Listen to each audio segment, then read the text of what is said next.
Eh, jadi Kak, kali ini kita bakal bahas atau berdiskusi tentang Pancasila di masa pandemi ini. Bisakah kita, saya tanya-tanya Kakak? Ya Bisa? bisa. Sangat prinsip lah ya kalau kita ngomongin Pancasila. Sehingga eh, tindakan-tindakan loyalitas kaum muda untuk terlibat dalam upaya-upaya penyelamatan krisis kesehatan hari ini juga perlu ditunjukkan gitu. Pertama soal bagaimana berupaya menyampaikan satu semangat solidaritas antara masyarakat yang itu harus dipelopori oleh kelompok muda.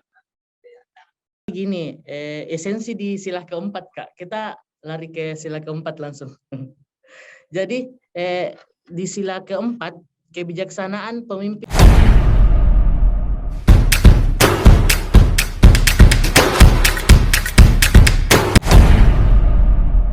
Bismillah. Assalamualaikum Kak. Bagaimana kabarnya? Alhamdulillah sehat. Sekarang tanggal 30 Mei hari Ahad. Nanti videonya ini kayaknya di postingnya tanggal 1 Kak. Karena kita bahasnya Pancasila di hari lahirnya Pancasila. Baru di post kayaknya. Jadi Kak, kali ini kita bakal bahas atau berdiskusi tentang Pancasila di masa pandemi ini. Bisakah kita, saya tanya-tanya Kakak? Ya bisa. Aman kan Kak? Soalnya Pancasila ini kan fundamental banget. Iya. Jadi mungkin diskusinya waktunya 30 menit saja Kak. 30 menit. Ya. Jadi saya langsung mulai tanya-tanya Kak. Jadi begini Kak, dalam rangka memperingati hari lahir Pancasila di tengah pandemi saat ini, jadi maka hal apa saja yang perlu kita lakukan sebagai pemuda-pemudi agar eksistensi nilai-nilai Pancasila tetap eksis di masa pandemi ini gitu. Gimana Kak?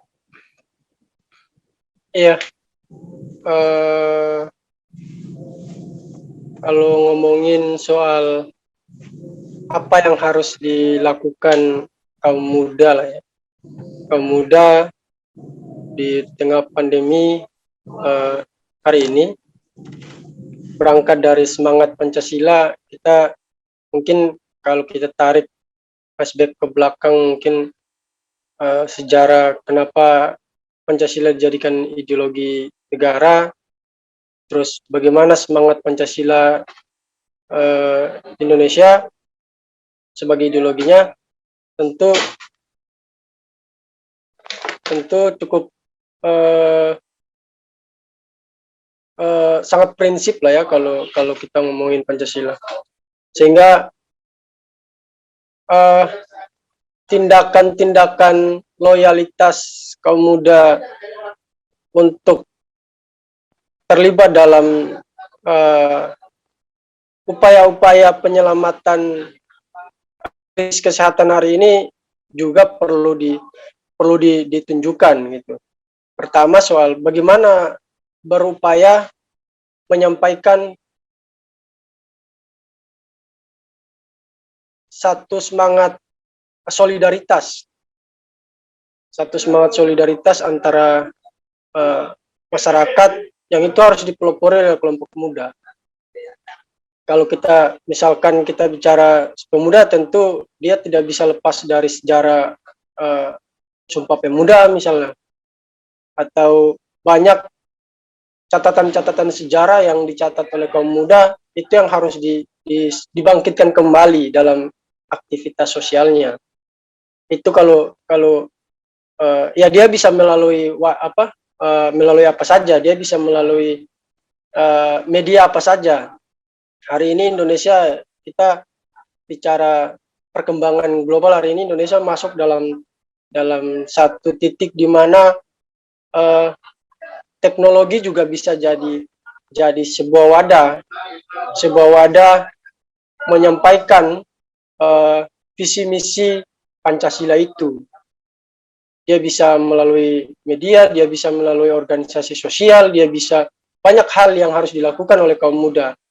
Hari ini kita bisa lihat kemunduran semangat itu di tengah pandemi hari ini. Itu yang harus dimunculkan kembali oleh kelompok muda di Indonesia. Mungkin itu Bang Jamilun sebagai moderator. Kak, jawaban Iya. yang sangat bagus Kak untuk menyemangati para kaum pemuda. Tadi Kakak sebut Jamilun. Itu nama panggilan saya Kak, Jamilun. Oh, siap. Sekaligus nama IG Kak. Jadi kalau mau follow nggak apa-apa Kak. Kalian promosi ya. Iya, sekalian promosi Kak. Promosi Kak. Jadi Kakak di sini bilang jadi kaum muda itu harus meningkatkan semangatnya begitu, harus menyatukan semangat solidaritas dan pastinya oleh kaum pemuda, dan contohnya yang Kakak berikan seperti teknologi sebagai wadah. Jadi banyak jalannya Kak untuk berkarya di masa pandemi ini, seperti membuat desain-desain seperti visi misi Pancasila gitu Kak. Iya. Iya Kak, siap. Jadi harus semangat. Semangat. Pertanyaan saya lagi Kak. Yang kedua, jadi gini, esensi di sila keempat Kak. Kita lari ke sila keempat langsung. Jadi di sila keempat, kebijaksanaan pemimpin dan elit politik dibutuhkan untuk menghasilkan kebijakan negara yang benar-benar berorientasi pada kepentingan rakyat. Jadi dalam menangani pandemi ini dan dampaknya pada keberlangsungan kehidupan, yang saya tanyakan Kak, apakah sila keempat ini sudah sejalan dengan realitas sekarang Kak? Apakah sudah sejalan dengan realitas sekarang? Ya, kalau bilang udah, kalau konteksnya sudah sejalan atau sudah pernah dilakukan itu beda lah ya. Tapi kalau kita bicara dalam konteks sejalan apa enggak, pikir ada satu catatan besar buat orang-orang yang menjadi putusan rakyat hari ini, yang duduk di parlemen, duduk di bangku pemerintahan, pengambilan keputusan dan lain sebagainya. Ada satu catatan besar buat mereka lah ya. Di tengah situasi pandemi, kita bisa lihat beberapa bulan ke belakang lahirnya satu undang-undang yang cukup besar, yang masih sangat baru di telinga masyarakat awam. Bagi kaum intelektual mungkin sudah cukup populer lah ya, melahirkan satu kebijakan, melahirkan satu regulasi undang-undang cipta kerja. Sangat banyak kelompok-kelompok masyarakat yang menolak itu. Sangat banyak kelompok masyarakat yang menolak itu, tapi terus dipaksakan oleh rejim hari ini untuk disahkan. Nah, itu sudah satu gambaran umum bagaimana implementasi kebijaksanaan pemerintah dalam merumuskan kebijakan-kebijakan politik. Satu ketidak berpihaknya pemerintah terhadap dan tidak memikirkan bagaimana dampak-dampak negatif terhadap eh, terhadap masyarakat. Apalagi kita tahu regulasi itu kan dia akan diperuntukkan untuk masyarakat, untuk kepentingan masyarakat, juga kepentingan negara. Nah, ternyata implementasi itu sangat jauh dari apa yang diharapkan masyarakat. Kita hari ini nggak bicara tentang, tidak bicara tentang poin-poin atau apa namanya, poin-poin dalam klaster-klaster dalam Undang-Undang Cipta Kerja. Tapi kita melihat semangat lahirnya Undang-Undang Cipta Kerja ini seperti apa? Apakah dia memang betul-betul adalah kepentingan masyarakat, atau dia hanya sebuah regulasi yang sebuah hasil konsolidasi modal besar-besaran untuk kepentingan modal. Itu ternyata kita bisa cek beberapa klaster itu dapat tantangan yang cukup luar biasa dari kelompok masyarakat. Artinya bahwa sangat jauh dari kebijaksanaan itu. Kalau kita bicara bijak ini kan dia harus tidak saling merugikan antara satu pihak dengan pihak yang lain. Nah, sementara dari beberapa kebijakan, baik itu Undang-Undang Cipta Kerja, baik itu hari ini yang kemarin dana bantuan sosial dikorupsi, kemudian KPK dilemahkan dan lain sebagainya, itu kan cukup merugikan kelompok masyarakat. Artinya masih sangat jauh dari apa yang moderator sampaikan dalam pertanyaan tadi, bahwa poin kebijaksanaannya itu masih sangat jauh. Sehingga itu yang menjadi catatan besar buat pemerintah, baik eksekutif, legislatif maupun yudikatif hari ini. Mungkin itu kalau aku melihat secara poin besarnya lah ya.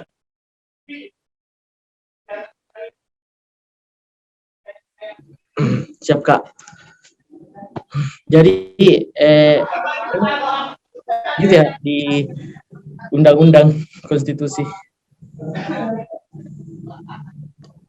lahirnya Cipta Kerja, banyak yang pro dan kontra, terus korupsi, bansos, KPK. Jadi ini Kak yang saya mau tanyakan selanjutnya lebih menarik lagi karena dia berhubungan, Kak. Jadi saya langsung bertanya saja Kak. Ya. Ya, karena berhubungan sekali Kak. Bagaimana kita sebagai mahasiswa Kak gitu. Jadi harusnya tidak ada yang boleh mengambil untung menyalahgunakan kekuasaan serta otoriter di tengah kesulitan rakyat Kak. Namun realitanya banyak elit politik yang memanfaatkan keterpurukan di mana bangsa sedang menghadapi pandemi yang berdampak pada sektor ekonomi, sosial, dan politik. Jadi Kak, pertanyaannya, apa yang perlu kita lakukan sebagai mahasiswa tentunya Kak, untuk melawan kondisi ini? Seperti yang tadi kita bilang Kak. Ya, ini yang menarik sebenarnya kalau kita lihat dari beberapa momentum besar hari ini, dari proses rancangan undang-undang Omnibus Law itu dipubliskan, kemudian sampai pada tahapan pengesahan, sampai pada momentum Hari Buruh kemarin, kemudian Hari Pendidikan. Ada satu persoalan yang sangat urgent di negara, sangat urgent di negara, bahwa hilangnya nilai-nilai demokrasi, dengan terlihat jelas bagaimana rejim melakukan tindakan-tindakan represivitas, kemudian kriminalisasi dan banyak hal yang dilakukan yang itu melanggar nilai-nilai demokrasi dan hak asasi manusia. Nah, seperti apa gerakan mahasiswa? Kalau kita ngomong bicara tentang mahasiswa kan jelas dari kita beranjak masuk ke gerbang universitas, lembaga pendidikan dan lain sebagainya, kita telah dibebani dengan satu semangat mahasiswa. Mungkin tidak asing bagi kita mendengar mahasiswa adalah agen of change, mahasiswa adalah agen of kontrol sosial dan lain sebagainya. Itu adalah sebuah beban moral bagi mahasiswa menurutku. Kenapa beban? Ya, karena dengan banyak persoalan hari ini, banyak persoalan di tengah pandemi, kita dipaksakan kuliah jarak jauh sementara biaya pendidikan tidak sama sekali ada keringanan, kemudian drop out yang sangat drop out dengan sepihak di beberapa kampus, kemudian banyak teman-teman Papua yang kemudian dibunuh, ditembak, kemudian banyak bahkan di Jakarta kemarin di Hari Pendidikan Nasional 9 orang teman-teman mahasiswa kita masih menjadi tersangka, statusnya masih jadi tersangka. Itulah yang menjadi beban moral kita, bagaimana mengawal dan bagaimana keberpihakan mahasiswa terhadap persoalan-persoalan rakyat hari ini.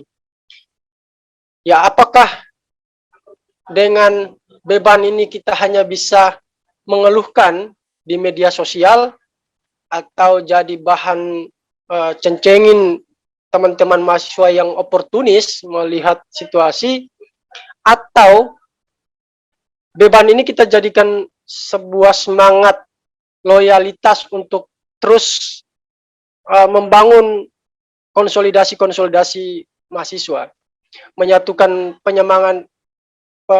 menyatukan perspektif perjuangan. Kalau kita bicara apa yang harus dilakukan mahasiswa, kita bisa cek beberapa catatan sejarah. 98 salah satunya yang memang betul-betul terserap betul dalam otak kita bahwa itu adalah sebuah semangat bagi gerakan mahasiswa. Pasca 98 hari ini tidak ada satu catatan, mungkin ada catatan-catatan kemenangan kecil yang diraih oleh gerakan. Pukulan telak yang telah diberikan oleh pemerintah hari ini dengan mengesahkan Undang-Undang Cipta Kerja yang banyak pro dan kontra itu. Nah, itu yang sebenarnya menjadi apa ya?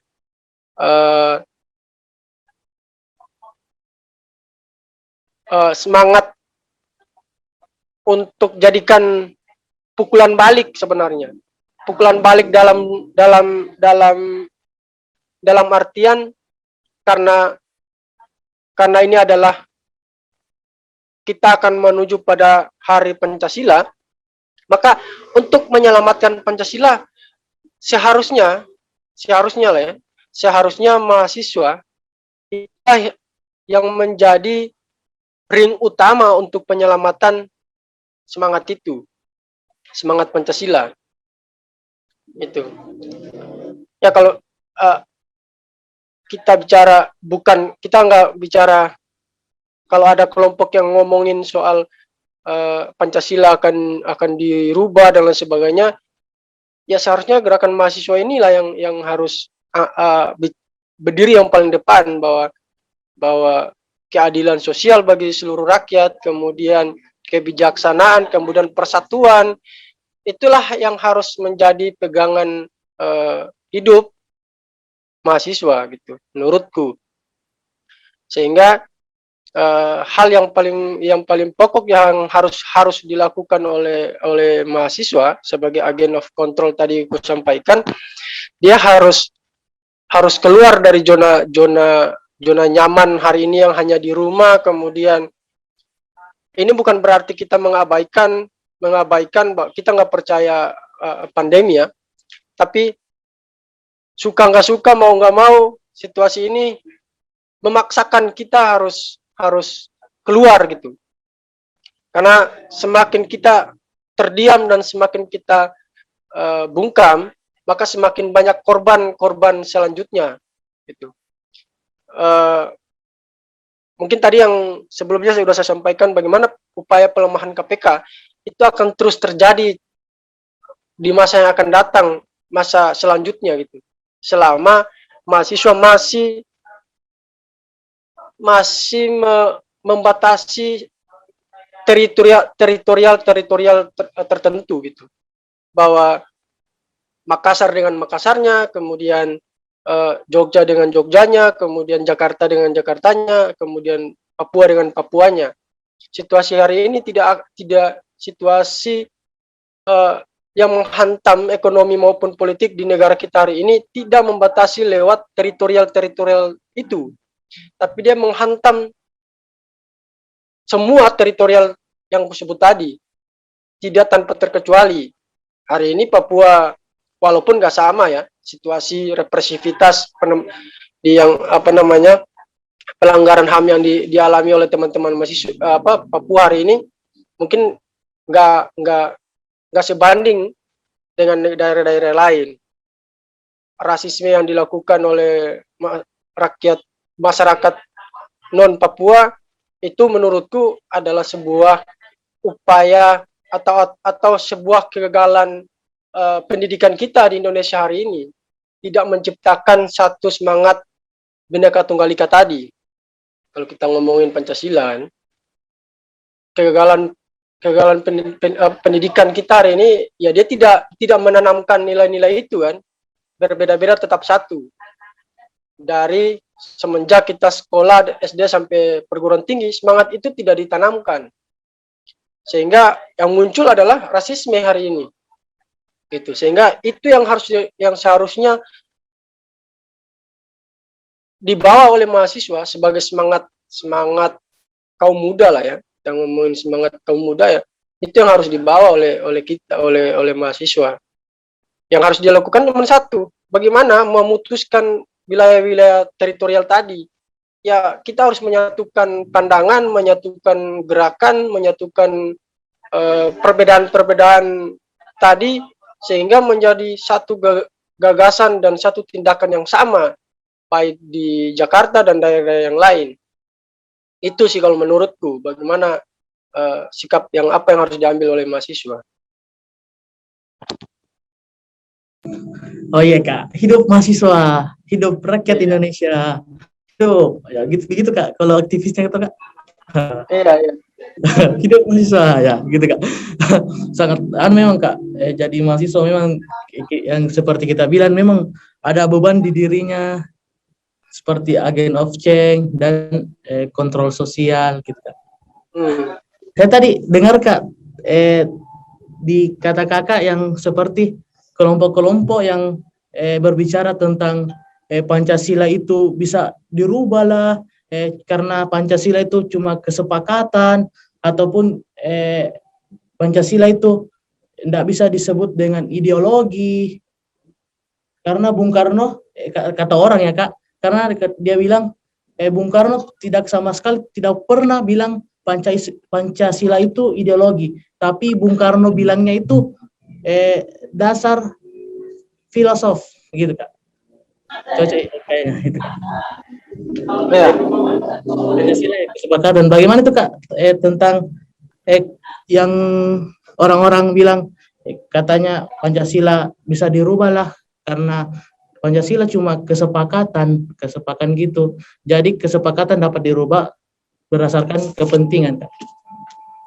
Sedikit aja Kak. Baru kita lanjut ke pertanyaan selanjutnya Kak. Ya. Ideologi, iya betul bahwa ideologi adalah sebuah keyakinan negara ya, dan keyakinan itu dia lahir atas dasar kesepakatan, sepakat itu.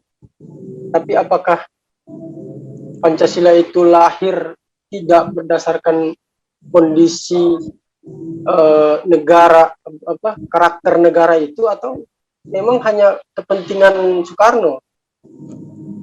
Iya kak. Menurutku lahir Pancasila itu kan menyatukan semua perbedaan-perbedaan yang ada di negara, di situasi yang 1945 itu, sehingga masih sangat relevan menurutku bicara bagaimana Pancasila itu menjadi sebuah garis apa namanya, kalau kita ngomongin Islam ya, itu adalah kiblatnya kita gitu kan. Oh iya kak. Kiblatnya kita. Jadi sehingga itu semua kebijakan dia harus berangkat dari situ, karena kita bicara arah negara ini mau kemana dia iya, harus mengarah ke situ. jadi memang Pancasila itu kak, menurutku ya memang ideologi atau kesepakatan yang kesepakatan bersama tentang kayak bayangannya kak ke masa depan gitu kak, suatu negara. Setuju nih kak? Iya. Oh iya kak, siap. Karena tidak, menurutku kak tidak masalah dirubah Pancasila kak, karena waktu itu yang sila pertama yang syariat Islam kan dirubah gitu. Iya, sebelumnya kan Piagam Jakarta juga dirubah. Piagam Jakarta kak, ya itu. Oh iya betul.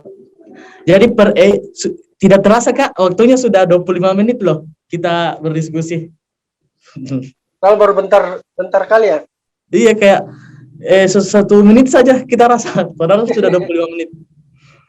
Jadi saya mau bertanya lagi kak. Mungkin pertanyaan terakhir. Jadi begini kak, pertanyaannya.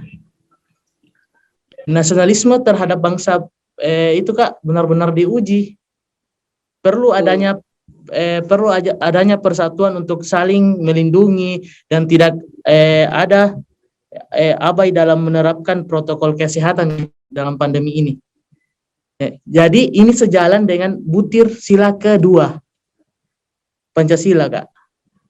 Tapi nyatanya tuh kak masih banyak di luar sana mengabaikan hal tersebut kak. Jadi saya mau minta kak sebagai terakhir kak, pesan kakak terhadap masyarakat agar tidak abai dalam protokol kesehatan kak, karena menyangkut ke sila kedua. Ya. Pertama yang harus diingat oleh masyarakat, terutama teman-teman mahasiswa yang mungkin belum semua mempercayai adanya pandemi. Ketika kita bicara tidak percaya adanya pandemi, maka itu sangat naif menurutku, karena kalau kalian misalkan kelompok yang belum percaya adanya pandemi, pembuktiannya apa secara ilmiah? Kalau tidak ada pembuktiannya secara ilmiah, berarti kan kita bisa menyatakan bahwa kelompok ini adalah kelompok yang anti pengetahuan, kelompok yang anti terhadap ilmu pengetahuan. Sehingga banyak yang mengatakan bahwa pandemi ini adalah konspirasi, konspirasi. Ya, itu beda soal konspirasi atau bukan, itu beda soal. Tapi yang jelas bahwa pandemi ini ada, sehingga bentuk bagaimana kita keluar dari cobaan-cobaan krisis kesehatan ini ya, pertama tadi yang sudah saya sampaikan bahwa kita bukan tidak percaya adanya pandemi, kita bukan kebal terhadap pandemi, tapi satu situasi yang memaksakan itu, sehingga dengan aktivitas kita menjaga protokol kesehatan, mungkin hari ini 5M ya, menjaga jarak, kemudian pakai masker dan mengurangi mobilitas, menjauhi kerumunan dan itulah ada 5 poin itu. Kita di rumah pun tetap akan terdesak karena situasi ekonomi, kita keluar karena situasi pandemi, diperhadapkan dengan situasi adanya pandemi, sehingga mau nggak mau, suka nggak suka kita harus keluar dari itu.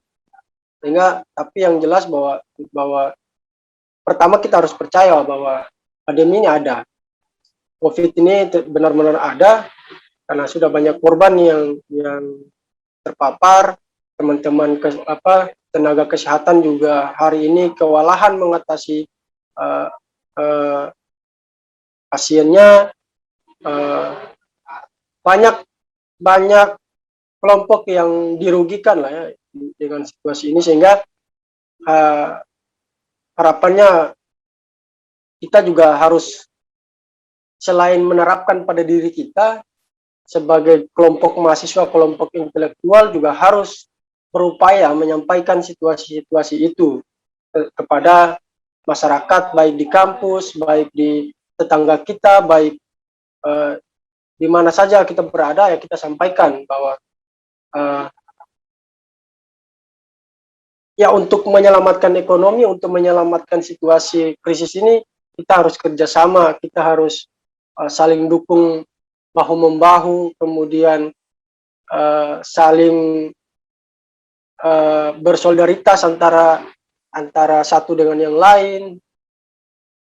Itulah yang harus dilakukan sebenarnya, terutama teman-teman mahasiswa sebagai kaum intelektual, sebagai penerus bangsa, penerus kepemimpinan yang selanjutnya, maka hal-hal itu yang harus dilakukan. Mungkin itu ya pesan dari saya lah. Oh iya Kak, siap. Ternyata Kak, bagus sekali solusi Kak. Tapi ada lagi Kak. Itu tadi pertanyaan cuma pertanyaan terakhir sebelum terakhir. Jadi masih ada pertanyaan terakhir Kak. Oh gitu. Dan ya Kak. Tentang bagaimana kenapa terakhir penting Kak? Karena ini menyangkut pendidikan Kak. Ya Kak, kan penting Kak nilai-nilai Pancasila di pendidikan. Jadi gini Kak, pendidikan pun terkena imbasnya saat ini Kak. Demokrasi kampus semakin menumpul, demokrasi kampus semakin tumpul Kak. Segala kebijakan birokrasi tidak lagi sejalan dengan tujuan pendidikan Kak. Jadi ya yang kayak tadi Kak, bagaimana sikap Kakak sebagai mahasiswa, hidup mahasiswa gitu Kak? Ya, kalau tadi lah ya, kalau kita bicara tadi kan soal lebih pada konteks kebijakan politik, kemudian krisis ekonomi, kemudian krisis demokrasi lah ya, sehingga ada tagline reformasi di korupsi itu, banyak mahasiswa yang bicara itu.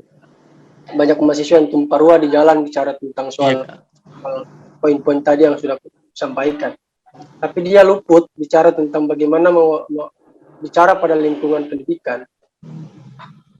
Bahkan hari ini banyak kampus yang tidak mendapatkan subsidi kuota, tidak mendapat pemotongan UKT, itu masih merasakan hampir sampai hari ini dalam penerapan pendidikan jarak jauh.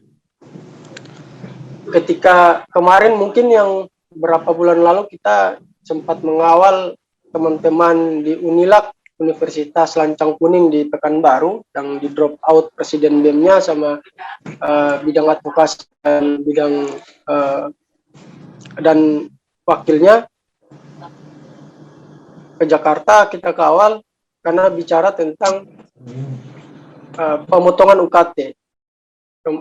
Kemudian dia bicara tentang penjualan skripsi, akhirnya di drop out. Kawan-kawan teman-teman yang di Unhair Ternate Maluku Utara di drop out karena bicara tentang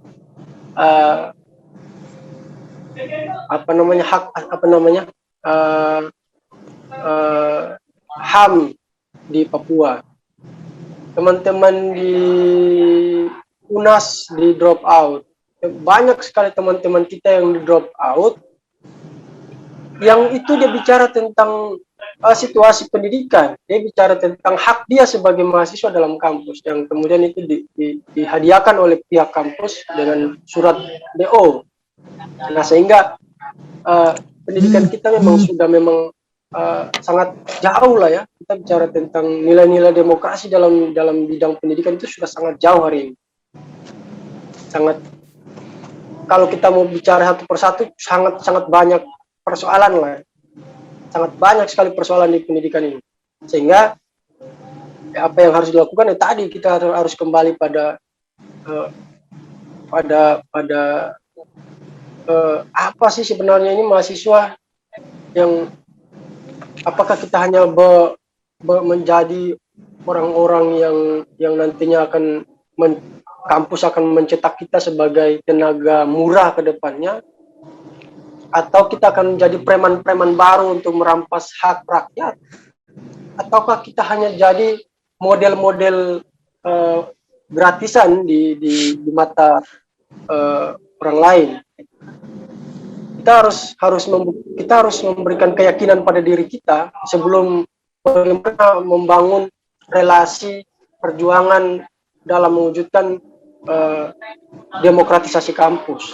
Kita harus memberikan keyakinan kepada kita bahwa kita bukan poin-poin yang kusampaikan tadi, model gratis, jadi perampok uang rakyat, kemudian dan lain-lain. Tapi kita adalah manusia yang bebas. Kita adalah manusia yang yang bebas dalam konteks bagaimana bicara tentang ilmu pengetahuan. Kita adalah manusia yang bebas dalam bisa menentukan kebijakan kampus bersama dengan pihak kampus. Kita juga manusia yang bebas dalam bagaimana menyampaikan situasi rakyat hari ini. Itu yang harus kita memberikan keyakinan kepada diri kita, sehingga ketika catatannya adalah apakah dengan kita telah memberikan keyakinan kepada diri kita kemudian bergerak sendiri, itu kan sangat naif menurutku. Kita melawan birokrasi kampus dengan sendiri, gitu. Atau bukan melawan, tapi menyampaikan kebenaran, karena yang kita lawan adalah sebuah sistem yang tersistematis, terstruktur, sehingga dia butuh sebuah alat bersama, bagaimana membangun solidaritas, membangun konsolidasi, membangun penyatuan gagasan, sehingga kita bisa melawan hal-hal itu, bisa melawan hal kejoliman yang sudah kita diskusikan sebelumnya. Ya, Kak, kalau mau dibilang pendidikan sudah keluar dari esensi pendidikan, ya udah keluar dari setelah Indonesia menyepakati pendidikan akan menjadi sebuah sektor yang diliberalisasi. Itu sudah keluar dari sejak itu, dari masa Orde Baru, itu sudah keluar esensi itu. Sehingga kita harus kembalikan esensi pendidikan yang sebenarnya. Bagaimana mewujudkan itu? Ya tadi, kita harus memberikan keyakinan pada diri kita, kemudian memberikan keyakinan kepada orang lain, kepada teman-teman mahasiswa yang lain, kemudian terlibat dalam aktivitas politik mahasiswa. Kita harus terlibat dalam kerja-kerja politik secara bersama, sehingga itu yang harus kita kembalikan, itu yang harus kita perjuangkan, itu yang harus kita sampaikan kepada pihak lembaga kampus, kepada lembaga pendidikan, maupun kepada masyarakat secara umum, bahwa pendidikan adalah tanggung jawab negara, pendidikan adalah tanggung jawab kita bersama, bukan tanggung jawab sekelompok orang yang punya kepentingan untuk membangun lembaga pendidikan, kemudian mencari keuntungan sebesar-besar mungkin dari orang tua kita maupun mahasiswa. Ini tuh. Ya Kak, makasih Kak. hidup mahasiswa, hidup rakyat Hidup. Indonesia. Ya Kak, saya tadi agak kecil dengar suaranya Kakak, agak kecil. Oh gitu. Iya Kak, coba Kak, agak baik nih kayaknya. Oh iya Kak, siap. Sudah Kak, sudah setengah jam kita mulai diskusi, tidak terasa banget kayak berapa menit gitu. Iya, Sangat baru sebentar. keren. Saya mau Kak, apa Kak, closing statement atau ucapan untuk lahirnya Pancasila Kak. Kan video ini diupload tanggal 1 Juni Kak. Kita syutingnya tanggal 30. Jadi Oh gitu. berikan selamat untuk lahirnya Pancasila Kak. Iya. Eh, Pertama, selamat lah ya, selamat hari lahir Pancasila. Semoga dengan momentum tanggal 1 sebagai tanggal lahirnya Pancasila mengembalikan dan menanamkan nilai-nilai Pancasila, tertanamnya nilai-nilai Pancasila kepada terutama mahasiswa, kemudian orang-orang yang kemudian sudah didelegasikan di dalam sistem pemerintahan yang memimpin negara, para pemimpin-pemimpin kita itu tertanam kembali atau dikembalikan nilai-nilai itu dalam setiap aktivitas politik. Itu mungkin terakhir lah ya. Siap. Ya Kak, selamat lahir Pancasila gitu Kak. Jadi saya mau bilang Kak, makasih untuk Kakak sudah meluangkan waktunya Ya, untuk terima kasih berdiskusi. juga. Makasih, keren banget Kakak, keren. Dan terima kasih buat panitia yang membuat podcast dan diskusi ini. Makasih juga. Jadi saya mau bilang sesering-sering mungkin. ya, Harusnya makasih. sesering-sering mungkin melakukan diskusi-diskusi ini karena sudah sangat jarang Ya, mahasiswa melakukan diskusi-diskusi kayak gini lah. ya Kak, makasih Kak. Semoga pertemuan pertama Kakak dengan saya bukan pertemuan yang terakhir juga Kak. Mudah-mudahan Oh tidak. ya Kak. Jadi gini, selamat lahir Pancasila. Jangan hanya letakkan Pancasila hanya sebagai hafalan-hafalanmu. Ya. Karena banyak sekarang Kak, tanamkan Pancasila cuma dia hafal saja Kak. Dia tidak menggali dan mencari konsep-konsep Pancasila. Dan berhentilah juga Kak, untuk para elit-elit politik untuk menggunakan Pancasila sebagai instrumen dalam politiknya. Intinya, selamat lahir Pancasila. Makasih Kak. Yo, sama-sama.